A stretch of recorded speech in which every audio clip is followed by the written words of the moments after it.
है, MN ही है।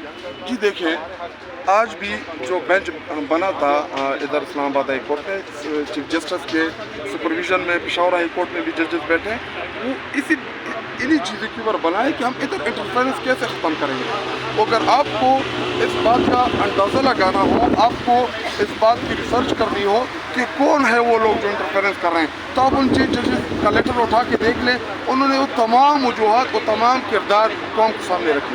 अच्छा, दूसरे नंबर पे ये बता दें बुशरा बीबी के हवाले से सर, हर दूसरे दिन तीसरे दिन बुशरा बीबी के हवाले से जो वकला हैं, वो रहनुमा है, वो सामने लेके आ जाते हैं। कभी कहते हैं कि हार्पिक दिया गया, कभी ज़ाहिर दिया गया, लेकिन जो रिपोर्ट है वो बिल्कुल नॉर्मल आती है। और जो आप ही के वकील हैं डॉक्टर आसिम, वो कहते हैं कि इस तरह की कुछ भी नहीं है। जी देखिए, हमें तो अपने वकला ने बताया, उनके फैमिली ने वकला को कंटेक्ट किया कि बुशरा बीबी की सेहत जो है वो ख़राब है।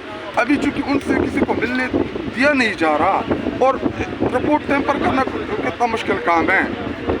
नवाज शरीफ की रिपोर्ट्स आपने नहीं देखे थे कि जो प्लेटलेट्स उनके गिर रहे थे, जब लंदन पहुंच गए, चले गए, तो उधर से वो इनकलाबी बन गए।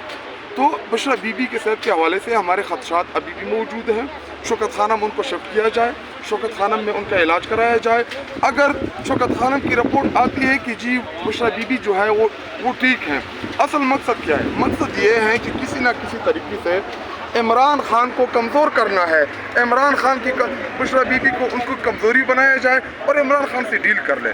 लेकिन इंशाअल्लाह हमारी यही उम्मीद है और वो साबित कदम है। इमरान खान, बुशरा बीबी जो है वो इमरान खान की मजबूती है, ना कि कमज़ोरी। अच्छा, परवेज़ खटक के हवाले से क्या कहेंगे? वो उनके हवाले से कुछ इतलात हैं कि वो पीपल्स पार्टी में शामिल होने जा रहे हैं। जल्द उनकी बिलावल भुट्टो और आसिफ जरदारी से मुलाकात होगी। माफ़ी बन चुका है, इसके ऊपर मैं कोई कमेंट नहीं करूँगा। बहुत शुक्रिया।